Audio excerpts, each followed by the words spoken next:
اس شعر کے ساتھ آپ کو دعوت سخن دیتے ہیں کہ تیرے سخن کو خدا اتنا معتبر کر دے، ہر ایک لفظ کو معنی میں قابل کرتے۔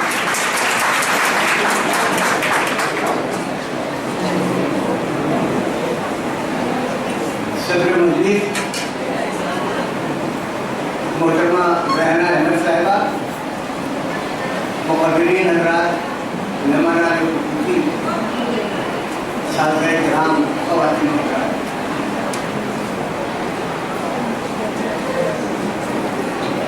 مجھے وقت کا خیال ہے، میرے ہاتھوں میں یہ پرندہ دیکھ کر آپ گھبرائیے پر میں بات بہت مختصر کروں۔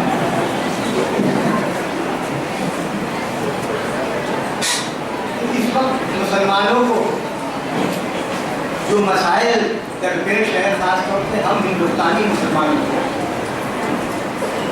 ان میں سب سے سنگین مسئلہ یہ ہے کہ ہمارے اجتماعات اپنی معنویت سے، اپنے نظم و نسق سے، اور ہمارے نوجوان اپنے کردار سے اور خواب کو تعبیر عطا کرنے والے عزائم سے محروم ہوتے جائیں۔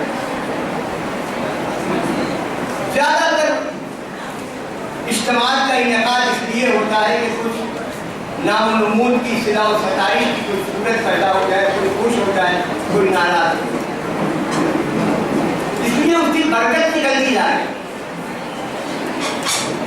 ایسے میں چند نوجوانوں کا یا نوجوانوں کی ایک جماعت کا بھیونڈی میں سرگرم ہونا اور پے برپر کئی ایسے اجتماعات کا انعقاد کرنا جو اہم موضوعات سے تعلق رکھتے ہوں، مبارکباد کا مستحق بھی ہے اور دعا کا مستحق۔ میں ان کا شکر گزار ہوں کہ اگر انہوں نے دعوت نہ دی ہوتی، محمود صاحب تو بہت اچھے مقرر ہیں، مدرس ہیں، مولانا آزاد یونیورسٹی سے تعلق رکھتے ہیں، لیکن ہماری عطیہ صاحبہ نے اور جویریہ صاحبہ نے جو تقریریں آج کی ہے وہ بھی خصوصیت کا قابل ذکر ہے، اور میں کو دی ہے ہماری ٹیلنٹ کیسے باہر آئے، ہم پہچانیں گے کیسے کہ ہمارے یہاں کیسے کیسے باصلاحیت خواتین اور مرد موجود ہیں، طلباء موجود ہیں، طالبات موجود ہیں۔ اس قسم کے اجتماعات سے ہمیں پڑھا۔ آج کے اس اجتماع کا بھی جو موضوع انہوں نے منتخب کیا، میں نے وعدہ کیا تھا کہ میں آؤں گا، تو کل آیا، میں 10 دن تک سفر میں تھا، کل واپس آیا۔ آپ یقین کیجیے کہ شاید میرا پہلا یا دوسرا ہے کہ مجھے رات میں کچھ ہوم ورک کرنا پڑے، کچھ صفحات جیسے کچھ اخبارات پڑھ دیتے کہ دو مظلوم کی طرف اشارہ ہے آج کے اس عنوان۔ ایک مظلوم شخصیت ہے اور ایک مظلوم طبقہ ہے۔ مظلوم شخصیت ہے مولانا ابوالکلام آزاد کی، جو عالم دین تھے، مفسر قرآن تھے، ماہر تعلیم تھے، بے پناہ نثر نگار تھے، بے پناہ خطیب تھے، قومی رہنما تھے، کانگریس کے صدر تھے، جدید ہندوستان کے معمار تھے، آزاد ہندوستان کے پہلے وزیر تعلیم، اتنی خوبیوں کے حامل۔ اردو میں ان پر کچھ کتابیں آپ کو مل جائیں، انگریزی میں آئی ہے، 2-3 کتابوں سے آگے معاملہ نہیں پڑتا، ہندی میں اس سے کم، ریجنل لینگویجز میں آپ کو مولانا ابوالکلام آزاد کی کوئی کتاب تلاش کرنی ہو، آپ محروم رہ جائیں گے، کسی ایک حیثیت کا بھی مکمل تعلق نہیں۔ جن اکیڈمیوں کا وجود ان کا تصور کے تحت عمل میں آیا، وہاں سے بھی وہ کتابیں نہیں شائع۔ گولولکر نے آپ کی کتاب بنچ آف تھاٹ میں ان کے حب الوطنی کے اوپر سوالیہ نشان لگایا۔ اب آج ہمارے یہاں جو نمبر نکل رہے ہیں کہ مختلف مضامین کو جمع کر کے کتاب تیار کر دی جائے، اس نے بھی ان باتوں کا جواب نہیں دیا تھا کہ ہماری یہ ذمہ داری نہیں ہے، ہم کیوں نظر انداز کیے ہوئے، نئے موضوعات کو کہاں تلاش کرنے کی کوشش۔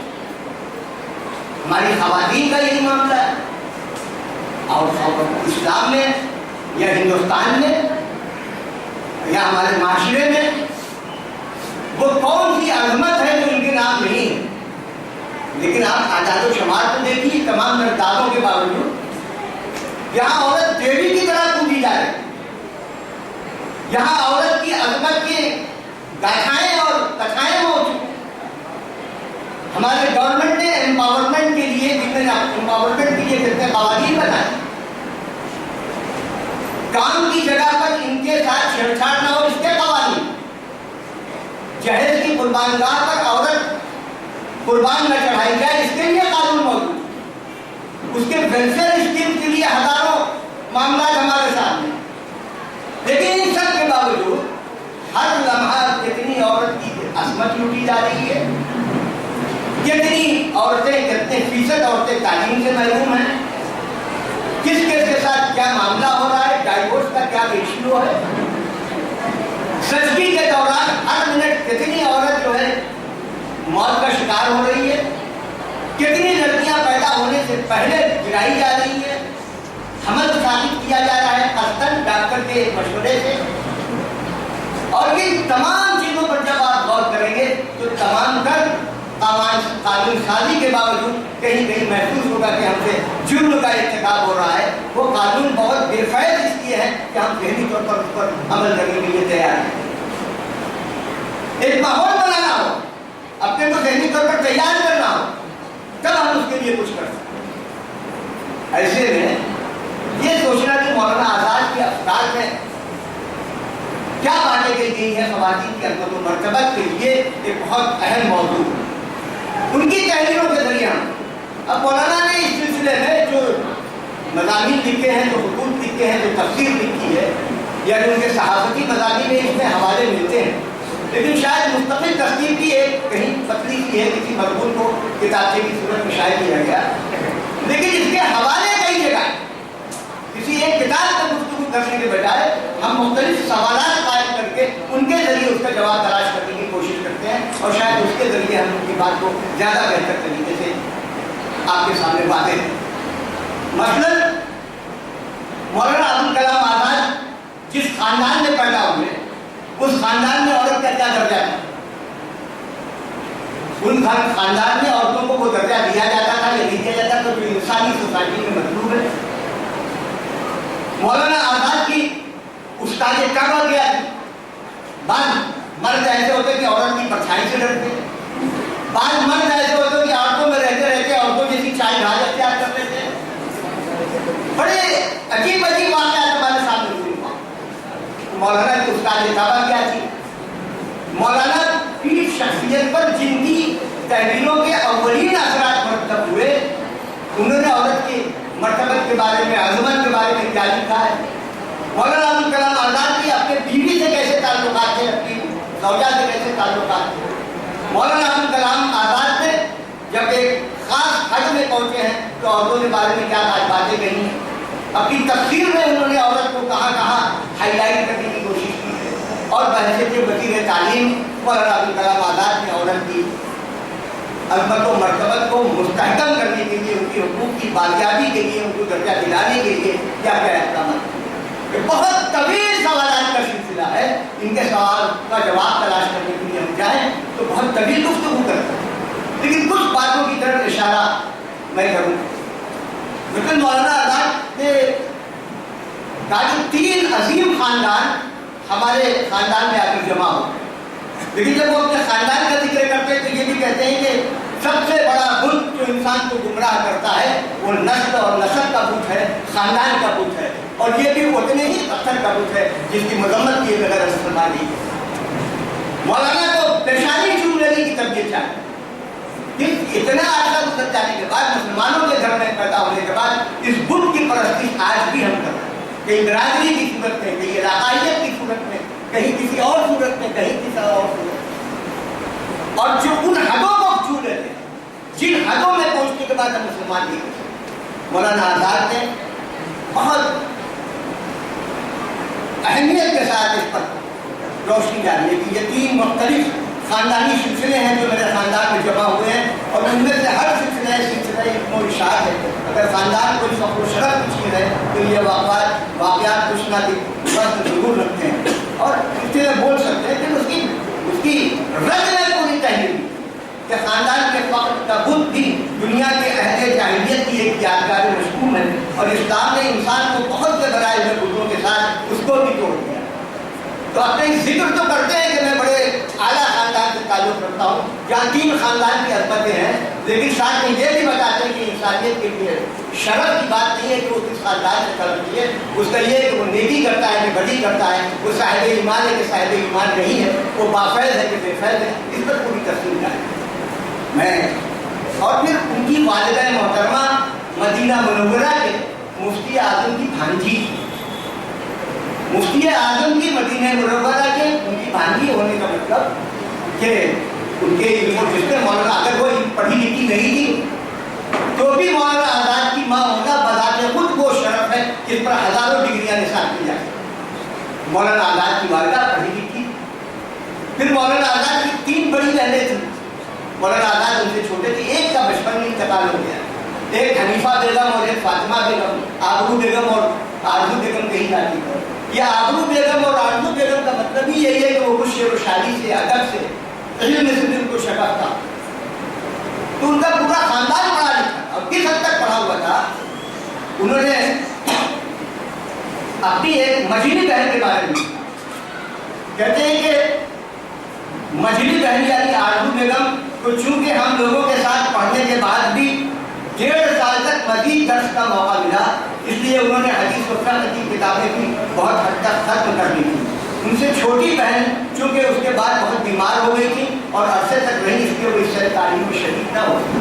तो आम तौर से जो किताबें पढ़कर, जो निसाब पढ़कर एक आलिम दीन, वाकई आलिम दीन होता है, वो तमाम किताबें उनकी मझली बहन ने पढ़ी, उनके घर में उसका एहतमाम। मौलाना आजाद की तरबियत इस तरह से की थी जिस तरह लड़कियों से की जाती है कि यहाँ मत जाओ, उनसे मत मिलो, उनसे ये करो, उनसे वो करो, हत्ता कि स्कूल में मत जाओ, उनके वालिद बहुत सख्त थी, मगर अपनी लड़कियों की तालीम का ख्याल रखते थे। तो मौलाना आजाद जिस खानवादे से ताल्लुक़ रखते थे, उस खानवादे में इल्म का रिवाज था, और इल्म के इस रिवाज में दोनों शरीक थे, मर्द भी और औरतें भी। इनकी भी तालीम का इंतज़ाम किया गया था, इनकी बहनों की भी तालीम का इंतज़ाम किया गया था, और इस हद तक कि वो कदीम उलूम पे भी कादिर थे और जदीद उलूम पर भी। दोनों का तवाज़ुन अगर देखने को मिलता है तो उनके ख़ानदान में मिलता है।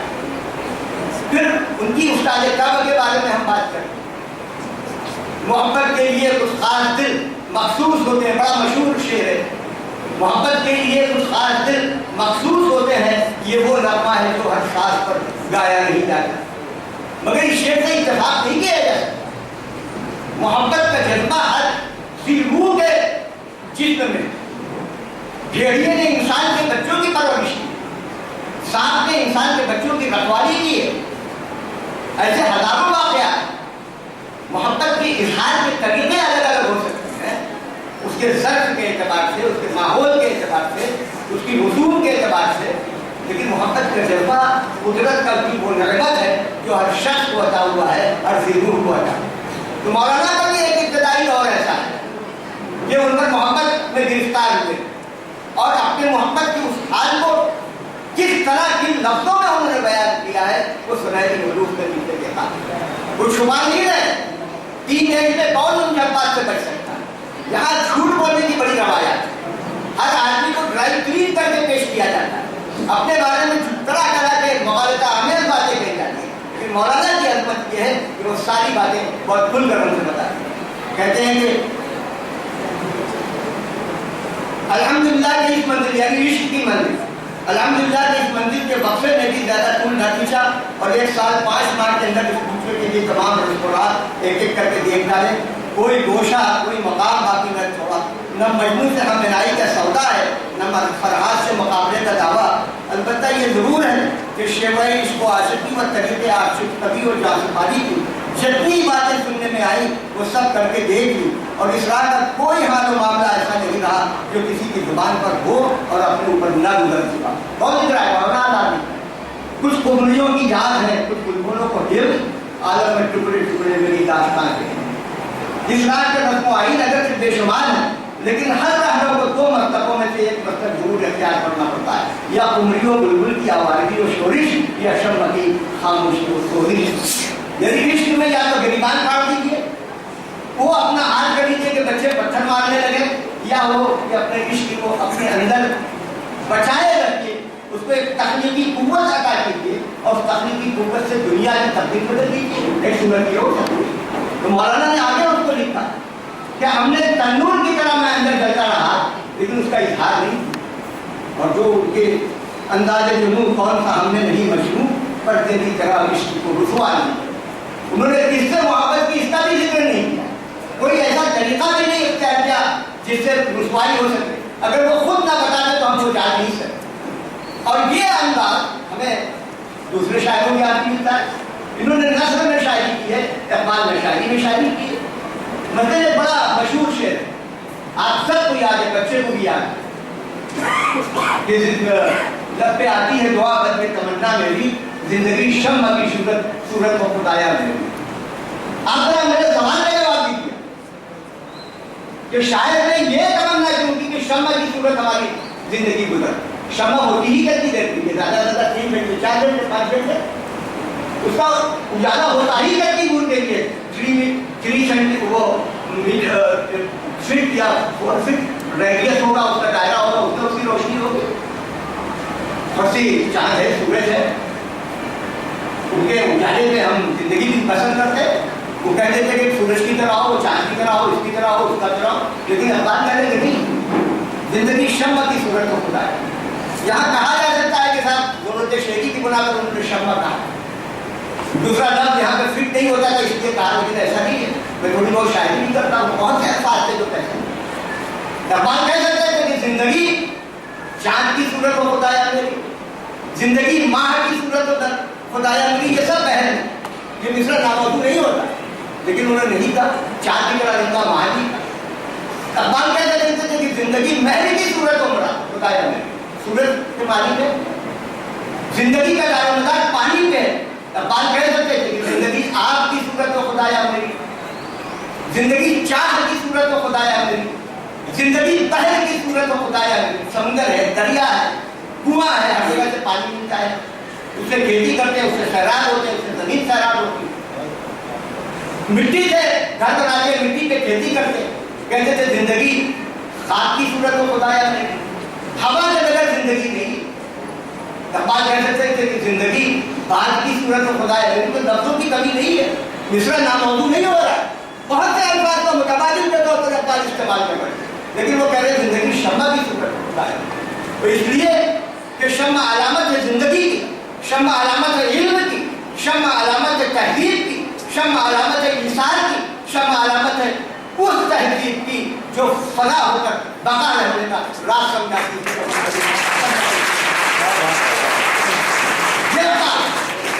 और इकबाल ने जो बात अपनी नज़्म में कही है, मौलाना आजाद ने अपनी नस्ल में कही है, बड़ी खूबसूरत नस्ल।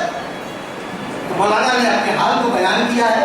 कहीं ये नहीं कहा कि साहब हम आसमान से उतारे गए हैं, फरिश्तों से आए हैं, चांद पर बसते थे, नहीं, हम इस इंसानी बस्ती से आए हैं। उन पर कुछ संगीन इल्जामात आए थे, उसने कुछ जवाब दिया। और मौलाना अल्लामा सैयद सुलेमान नदवी के ज़माने में जो कुछ खतों की दावत हुई, उसने उनका यह खत है कि मैंने एक मजहबी सोसाइटी में परवरिश पाई, लेकिन ऐसे असबाब जमा हुए कि मुझ पर उनका कुछ असर नहीं पड़ा। फिर मैं इस तरह की बदआमालियों में पड़ गया, और शायद सिर्फ तो सुकून का कोई दर्जा ऐसा हो जो मुझ पर पक्ष से रह गया। अमरन ये हाल था, और एतकादन मुल्हिद या मिस्ल मुल्हिद के था, यह हालत अरसे तक नहीं, लेकिन इतना जरूर था कि इस आलम में कभी कभी इंसान व अलामत का कभी दौरा हो जाता था, लेकिन फिर कायल न रहता। तकरीबन 5 बरस हुए जबकि मैं बम्बई में मुकीम था, के बाद हालात बमालूदा ऐसे पेश आए कि मेरी हालत में इंतराब अजीम हो गया, और खुदा ताला ने तौबत व अनाबत की तौफीक अता की। ये तौबा अजीम करीम नेमत है जो अल्लाह तबारक तआला ने हमें अता की। एक तबके ने ये कहा कि हमको बख्शाया है, इसने कहा कि कितना भी गुनाह कर लो, हम कुछ भी इबादत कर लो, हम बख्शे नहीं जाएंगे। एक ने मायूसी का मामला किया, एक ने ढिलाई का मामला किया, लेकिन इस्लाम ने नहीं, गुनाह के बाद तौबा है, और जब तक तौबा का दरवाजा खुला हुआ है, आप तौबा करें, अल्लाह ताला उसको कबूल करने वाले हैं। और मौलाना ने अगर कुछ ना किया होता, सिर्फ अपनी तौबा से मुताबिक, अपनी गलतियों के एतराफ़ और इश्क के मुताबिक ये सुकून मिलती होती, तो ये उनकी मकसूदियत के लिए था।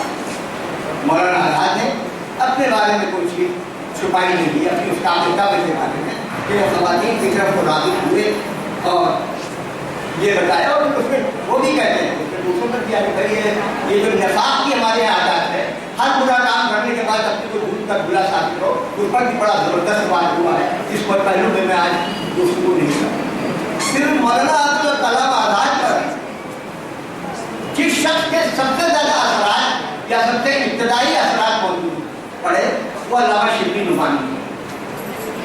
1904 میں یا 5 میں ان کی ملاقات ہوئی، وہ پہلی ملاقات تھی یا دوسری ملاقات تھی، اس پر تھوڑا اختلاف ہے، کیونکہ بمبئی میں یہ ملاقات ہوئی، اور اس 31 سال کا فرق تھا۔ شبلی نعمانی 31 سال بڑے تھے مولانا آزاد 31 سال چھوٹے تھے۔ ان کی تحریریں پڑھ کر علامہ شبلی ان کی طرف توجہ، ان کو ندوہ دے گئے، اس کی ادارت میں شامل کیا اور بہت سے لوگ مان لیے، اور مولانا آزاد ان کو اپنا دوست کہتے تھے۔ 31 سال کا فرق ہو، کسی نے ان سے پوچھا مولانا دیکھن کیا آپ کے استاد سے؟ بولے نہیں، ہمارے دوست۔ اور شبلی کی کتابوں پر جو حواشی لکھی ہے مولانا آزاد نے، اس میں کہیں کہیں اختلاف بھی کیا، تو اختلافات کا اظہار وغیرہ کیا، اس میں تحریری شکل میں وہ چیزیں موجود ہیں، وہ بھی بہت دلچسپ ہے، اس میں ایک الگ سے گفتگو کی ضرورت ہے، اس سے میں بات نہیں کروں۔ تو شبلی سے وہ بہت متاثر ہوئے، اور شبلی نے خواتین کی عظمت و مرتبت کے بارے میں جو لکھا ہے، آپ جب یہاں سے جائیے، اور میں ان کا ایک اقتباس پڑھ کے سنا رہا ہوں، اس کو فریم کر کے آویزہ کی اپنے اپنے گھروں کہ ہم لوگوں نے احسان فراموشی کی انتہا کر دی، ایسی ایسی شخصیتوں کو بلا دیا ہے، دوسری قوموں میں اگر وہ پیدا ہوتی تو ان کی پرستش کی جاتی۔ ہم پرستش کے قائل نہیں ہیں، شخصیت پرستی کے لیے قائل ہیں، لیکن اعتراف ہے حق کی، اس سے بھی بات ہے۔ تو شبلی جی جنہوں نے مولانا آزاد کو پسند کیا، مولانا آزاد جنہوں نے شبلی کو پسند کیا، اور اپنی 14 سال کی 16 سال کی عمر میں جیسے خطو بابا کی ملاقات کیا، جن کی تحریروں کو پسند کیا، اور انہوں نے ایک لکھا ہے، وہ اقتباس ضرور سنیے کہ ہر سونے سے لکھنے سے پاس۔ شبلی نے لکھا کہ اسلام نے عورتوں کو جو عزت اور عظمت دی، اس پر اگرچہ مسلمانوں نے اپنے طرز عمل سے پردہ ڈالی، لیکن مذہبی روایات اور تاریخی واقعات کو کوئی شخص مٹا نہیں سکتا۔ سب سے پہلے جیسا کہ صحیح بخاری میں ہے، جب حضرت صلی اللہ علیہ وسلم پر وحی آئی اور نام سے الہی نے آپ کو آغوش میں لے کر فشار دیا، تو مقتضائے بشریت سے آپ کو خوف پیدا ہوا، اور آپ نے اس وقت حضرت خدیجہ کبریٰ نے آپ کو تسلی دی۔ یہ عورت کی عظمت ہے۔ پھر مذہبی شعائر اور مذہبی اصطلاحات میں عورتوں کا خاص حصہ ہے جو مردوں کو نصیب نہیں ہے۔ کون سا قاعدہ شبلی نعمانی ہے؟ مذہبی شعائر اور مذہبی اصطلاحات میں عورتوں کا خاص حصہ ہے جو مردوں کو نصیب نہیں۔ حج کا ایک بڑا رکن صفا اور مروہ میں دوڑنا حضرت حاجرہ کی تقلید ہے۔ مکہ اسلام کی جڑ ہے، اس کو خدا نے قرآن مجید میں ام القرآن کہا ہے۔ اسی طرح قرآن مجید میں جو آیات محکمات ہیں ان کو خدا نے ام الکتاب فرمایا ہے۔ کعبہ کو حرم کہتے ہیں، اور خواتین کا بھی یہی لقب قرار پایا۔ قرآن مجید میں مستقل سورہ نساء عورتوں کے احکام میں اور ان کے نام سے اتری، مردوں کے نام پر کوئی صورت نہیں ہے۔ کیا ان امور سے صاف یہ ظاہر نہیں ہوتا کہ مذہب اور شعار مذہب میں عورتوں کو ایک مخصوص اور ممتاز درجہ حاصل ہے؟ اسی کا اثر ہے کہ مذہبی احساس، مذہبی خلوص، مذہبی شیفتگی جس قدر عورتوں میں پائی جاتی ہے، مردوں میں اس کا عشر عشیر بھی نہیں ہے۔ اور یہ کہنا بالکل سچ ہے، یہ کہنا بالکل سچ ہے کہ اگر آج ہم نے شبلی اور زید نہیں، لیکن راغیہ اور مریم اب بھی موجود ہیں۔ جو لوگ یہ کہہ رہے ہیں کہ اسلامی تعلیمات کی وجہ سے عورتوں کو پیچھے رہنا پڑا ہے، قرآنی احکام کی وجہ سے نعوذ باللہ ان کو پیچھے رہنا پڑا ہے، جو سپریم کورٹ کا دروازہ کھٹکھٹا رہے ہیں، ان تحریروں کو نہیں پڑھ رہے ہو، پڑھائی نہیں آتی، قیمت کھا رہی ہے ایسی تحریروں۔ اور ہمارا قصور یہ کہ ہم نے اسے پیش نہیں کیا، اس کے مواقع نہیں آئے۔ ہمارے اجتماع کا مزاج یہ ہوگا کہ قبلہ و کعبہ جناب والا آئے آپ کے 4 حوالی کے ساتھ اور ہاتھ چوما اور ملے اور چلے گئے، کوئی ڈائلاگ نہیں، کوئی ڈسکورس نہیں، کوئی سوال قائم نہیں ہوا، کوئی بات نہیں ہوئی، ذہنی تربیت ہماری نہیں نتیجی ہوگی ہے۔ تو شبلی ہے جو ملک کو توڑنے کی کوشش، عورت نے اس کے مقام و مرتبے کو قرآن و سنت کے حوالے سے بیان کرنے کی کوشش۔ اور اس پر کوئی حق نہیں کرتا. اور صرف نظریاتی باتیں شبلی نے نہیں کی. شبلی نے تاریخ اسلام سے، حکومتوں سے اور سب دوسرے سے 2-3 واقعات میں بتایا. ایک تو قرون اولیٰ کا ابتدائی عہد کا واقعہ ہے کہ حجاج بن یوسف نے جب عبداللہ بن زبیر کا مکہ معظمہ میں محاصرہ کیا. یہ میں اس کو مختصر کر دوں. حجاج بن یوسف نے کیا تو حضرت زبیر اپنی ماں کے پاس آئے، کہنے لگے ماں یہ تو میرے حالات خراب ہو رہے ہیں. ان کی ماں نے کہا کہ اگر تم حق پر تھے تم نے یہی غلطی کی کہ تم لڑنے کے لیے آئے، اور اب یہ تم دوسری غلطی کر رہے ہو کہ حق پر ہوتے ہوئے تم لڑنے سے گریز کر رہے ہو. چنانچہ یہ آئے زرا پہن کر ماں سے ملے. ماں نے دیکھا کہ پوچھا یہ کیا ہے؟ پہلے تو یہ زرا ہے. تو کہنے کے لیے یہ لڑنے کی شان یہ ہے کہ کوئی زرا کر کے میدانی جنگ میں آتا ہے. پھر زرا اتاری اور لڑتے ہوئے گئے اور شہید ہو. تو حجاج کے جو ساتھی تھے ان ساتھیوں نے کہا کہ بھائی ان کی لاش کو، ان کی میت کو ان کی ماں کے حوالے کر دیجیے. حجاج نے کہا کہ نہیں، ان کی ماں خود آئے گی تو شاید دے دوں. ان کی ماں نے کہا میں دوں گا. ادھر سے گزر رہی تھی بغیر شان ایک ان کی لاش میں لٹک رہی. ان کی لٹک رہی تھی تو ان کی ماں کہتی ہے، باپ بیٹے کی لاش کو دیکھی، کہتی ہے کہ کیا ابھی وقت نہیں آیا کہ شہسوار اپنے گھوڑے سے اتر پائے. یہ عظمت ہے اسلام میں، یہ شان ہے عملی زندگی کے واقعہ. اور پھر اس کے بعد بنو عباس کا واقعہ بتاتے ہیں کہ اس زمانے میں کنیزیں بھی اتنی پڑھی لکھی ہوتی تھی جتنے آج کے پڑھے لکھے لوگ نہیں. ان کے علم اور ان کو ہنر کی ساری باتیں بتائیں. پھر مغلیہ دور میں جو جہاں پہ ہوا، ایک ہمایوں نامہ ایک کتاب ہے، اس پر جو تلخیص کی ہے شبلی نے، وہ کہتے ہیں کہ گلبدن بیگم بابر کی بیٹی ہمایوں کی بہن اور شہنشاہ اکبر کی پھوپھی تھی. اس نے بابر اور ہمایوں کے حالات میں کتاب لکھی اور ہمایوں نامہ اس کا نام. اس کتاب کی تلخیص انہوں نے کی ہے. اور گلبدن بیگم کا زمانہ وہ زمانہ ہے جب تیموری سلطنت کی بنیاد قائم ہو رہی تھی. ایسے ابتدائی زمانے میں مسلمانوں کی تہذیب و تمدن کی عادت تھی کہ بیگمات ایسی تسلیمیں کرتی تھی جو آج مردوں سے کر نہیں سکتی. فارسی زبان میں سادہ اور صاف ضابطۂ نگاری کا عمدہ سے عمدہ نمونہ تو اس کے جہانگیری اور مقام عالمگیری ہے. اور اس میں شبہ نہیں کہ یہ کتابیں سادگی اور لطافت کے لحاظ سے اس قابل ہیں کہ ہزاروں ضروری اور بقائے خان ان پر مثال کر دی جائے. ان کے علم و فضل کے بارے میں جہاں کہا باتیں کہی ہیں. پھر عورتیں لکھنے پڑھنے کے علاوہ گھومنے سپاہی سے بھی خوب واقف ہوتی اور سفر اور شیخ و شکار میں عموماً گھوڑے پر سوار ہوتی تھی. یہاں تک کہ بعض عورتیں مردانہ لباس پہنتی. ہمایوں جب ایران گیا ہے تو حمیدہ بیگم یعنی اکبر کی ماں اس کے ساتھ تھی اور محافظ میں سفر کرتی تھی. لیکن ہمایوں کی بہن ہمیشہ گھوڑے پر سوار بادشاہ کے عقب میں چلتی. عرضوں کا نہایت احترام کیا جاتا تھا. بابر کی بیوی جس کا نام ماہی بیگم تھا جب کابل سے ہندوستان میں آئی ہے تو بابر 2 روز تک باقاعدہ ننگے پاؤں استقبال کو گیا. اور جب بغیر کی سواری سامنے آئے اس نے بابر کو باقاعدہ دیکھا. دیکھ کر سواری سے اترنا چاہا تو بابر کو نہ مانا اور سواری کے ساتھ پہلے مکان چڑھایا. اور پھر آج یہ بات حیرانگیز معلوم ہوتی ہے کہ اس وقت عورتوں کو اپنی شادی اور نکاح کے بارے میں پوری آزادی حاصل تھی. ہمایوں نے جب حمیدہ بانو بیگم سے شادی کرنا چاہی تو اس کے ساتھ نکاح کر دی. لیکن بادشاہ کہہ رہا میں تمہیں بیوی بناؤں گا، تمہیں اپنی نکاح میں لوں گا. لیکن وہ کہتے نہیں جاؤں گا. کیوں کیا؟ اور مدت تک اپنے ارادے اور ذہن پر قائم ہے. اور جب معزز بیگمات کو کہا کہ آپ کو کسی سے شادی کرنا چاہیے، بادشاہ سے کیوں اعتراض ہے؟ تو حمیدہ نے کہا کہ میں اس سے شادی کروں گی جس سے برابری کا دعویٰ ہو. بادشاہ کو میرا جوڑ گیا. لیکن ہمارے سامنے زمانے کے پردہ شکن گھروں کو مایوس کو ان سب باتوں کے باوجود عورتیں نامحرم سے پردہ کرتی، گھوڑ سواری کرتی تھی، تلوار چلاتی تھی، بادشاہ کے پیغام کو مسترد کرتی تھی. تمام خوبیوں سے آراستہ تھی لیکن پردے کے ساتھ رہتی تھی. اس کا بھی شان کے. پھر یہ اس دور میں جو کچھ انہوں نے ان کی کتابت شبلی کی ہوئی ہے عطیہ پھینکی تھی، اس سے بڑے حاشیے لگائے، بڑی بےہودگیاں ہوئی. ایک مرد ایک عورت سے خط و کتابت کر لے یا اس سے کچھ ہنسی مذاق کی بات کر لے تو جب ذہن میں گندگی اور غلاظت بری ہوتی ہے تو بڑے فتنے پیدا کیے جائیں. میں 2-3 لائن 2 خطوط کے میں پڑھ کے سناتا ہوں.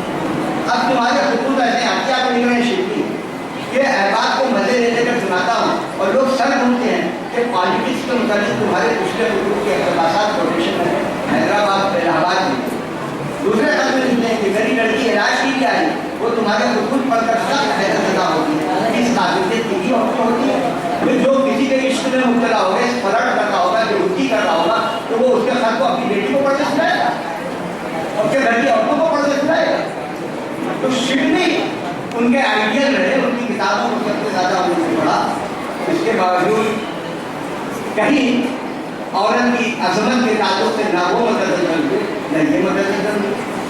अब आदमी बाहर आके औरतों के हुकूक की बड़ी बातें करता है, घर में औरतों पर वो मतालिब होते हैं कि उसका आप तस्वुर नहीं करते। और मैंने ऐसे कई लोगों को देखा, हमारे बड़े बुजुर्ग थे, उस्ताद तो नहीं थे लेकिन उस्ताद की जगह पे थे, बीवी का बाल पकड़कर घसीटते हुए मैंने देखा, चौकी या पार्टी बीवी थी, ऐसे बनाते थे। और बड़े बहुत बड़े सोशलिस्ट थे, बहुत बड़े कम्युनिस्ट थे, हुकूक निस्बा में बहुत बड़े आलमबरदार थे, लेकिन उनका क्लियर कर मौलाना आजाद हर छठे दिन, उनकी जिंदगी का हर छठा दिन कैद में गुजरा। अंग्रेज उनको गिरफ्तार कर उनको जब उनके हुकूक से ही शादी होगा, जब उनको कैलकुलेशन कीजिएगा तो हर छठा दिन उनका जेल में। और फिर सफर का था, फिर दफ्तर में गुजरता था, फिर और दूसरे काम से बीवी से कम ताल्लुकात रहते। एक बेटा अल्लाह ने दिया था, हुसैन नाम था, उसका इंतकाल हो गया, वो लाहौर थे, बीवी घर पे अकेली रहती, उसपे भी बड़े हाशिए चढ़ाए हैं। उसने मौलाना जब ये पहली दफा मौलाना गिरफ्तार हुए तो 16 में, तो उनकी बीवी सदाका जब हमको बड़ी परेशानी हुई और उन्होंने रोना धोना शुरू किया। तो मौलाना आजाद कहते हैं कि मैंने घूर के उसको देखा, उनको मेरे साथ रहना है तो हिम्मत पैदा करनी पड़ी, तो उसको कैफियत बदल गई। फिर जब आखिरी मरतबा वो गिरफ्तार हुए और 4 साल की सजा सुनाई गई 42 में, उस वक्त क्या कैफियत थी ये मौलाना आजाद लिख रहे हैं, तो आप सुनिए। 3 अगस्त को जब मैं बम्बई के लिए रवाना होने लगा तो वो कहते हैं, वो उसकी बीवी का सुनाया गया तो उसकी बीवी ये कहते हैं कि बस 4 साल, हम तो समझते थे कि बहुत तवील सजा होगी, तो 4 साल तो बहुत कम है। ये वही औरत है मौलाना आजाद की जौजियत का रही, उसकी कैफियत, उसके शख्सियत का वो घबरा रही थी, बोल रही थी और कहा कि 4 साल तो पक्का होता ही गया। लेकिन शवार बीवी जब वो आखिरी मरतबा अहमदनगर जेल में यहाँ आने लगे तो उनकी बीवी उनको छोड़ने के लिए दरवाजे तक आए और रो रही थी। रोने धोने की आदत उनकी खत्म हो गई थी, लेकिन इस मरतबा रो रही थी। फिर मौलाना ने देखा और जब अहमदनगर जेल में मौलाना को टेलीग्राम मिला कि बीवी का इंतकाल हो गया, तो जो अल्फाज उन्होंने लिखे, मौलाना कहते हैं कि उस वक्त मैं उन आंसुओं का मतलब नहीं समझ सका, लेकिन अब समझ में आ रहा है कि वो इसलिए नहीं रो रही थी कि मैं उससे जुदा हो रहा था, और इसलिए रो रही थी कि वो खुद मुझसे जुदा हो गया। पूरी किताब चंद जुमलों में जिस शख्स ने समेटी वो मौलाना आजाद थे। उनकी अमली जिंदगी हो, उनकी नजरियाती जिंदगी हो, उसमें हर तरह से आप देखिए औरत की अमल व मर्तबत के फूल खिले हुए हैं, मोती बिखरे हुए हैं। और जब उन्होंने कोई औरत की फशतगी पर जो मज़ामीन लिखे हैं, उसमें लिखते हैं कि दुनिया में कोई औरत बुरी ना होती, दुनिया में कोई औरत बुरी ना होती अगर मर्द उसे बुरा बनने पर मजबूर ना करता। ये कौन कह रहे हैं? मौलाना आजाद। सारी बुराई औरत अगर बुरी होती भी है तो उसके शौहर की वजह से। मेरे घर में गले के जिस घर में रहता हूँ, मेरे घर और मस्जिद के दरमियान सिर्फ 2 बिल्डिंग है, दोनों बिल्डिंग के पीछे शराब खाना है। जब रात में हम लोग कुर्सी लगा के फुटपाथ पर बैठते थे, तो एक दिन जब वो शराब खाने से जब औरतें सब निकलने लगी तो उसमें से एक ने हम उनको सलाम किया, तो जमा खड़ा हुआ, अंदर का जर्नलिस्ट जो है वो जागा। मैंने इस पर बाकायदा कई साल काम किया। मालूम यह हुआ कि बम्बई के शराब खानों में जो ताकीगरी करने वाली औरतें हैं वो भी ज़्यादा मुसलमान हैं, और जो सबब में है वो भी मुसलमान है ज़्यादातर। इतनी हया बाकी है कि जो बम्बई की लड़की है वो सबब चली जाती है, जो सबब की लड़की है वो यहाँ चली जाती है। किसी को इश्क में धोखा हुआ, किसी का शराब जो है किसी इल्लत और लत में मुब्तला है, किसी का बाप अय्याश है, किसी ने किसी का कर्ज लिया तो उसने उसको यहाँ पहुँचा दिया।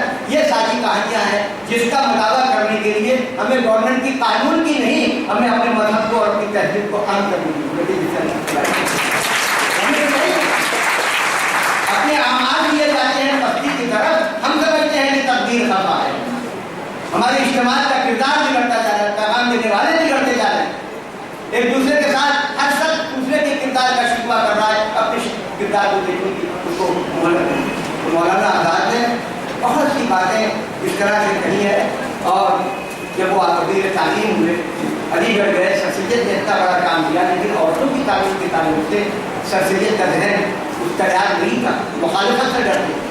मौलाना आज़ाद गए अब्दुल्ला कॉलेज को, पहली ग्रांट उन्होंने दी और कहा वक्त के साथ ये ग्रांट कर दी जाएगी और यूनिवर्सिटी का जो बजट होगा उसमें गर्ल्स कॉलेज के लिए अलग से ग्रांट शामिल होगी। और वो आज भी शामिल है। अलीगढ़ का गर्ल्स कॉलेज तरक्की करता जा रहा है, तरक्की करता जा रहा है। और भिवंडी पे भी उसका बड़ा एहसान है, उसने यासीन मोमिन साहब को एक बेगम अदा किया है वहाँ से।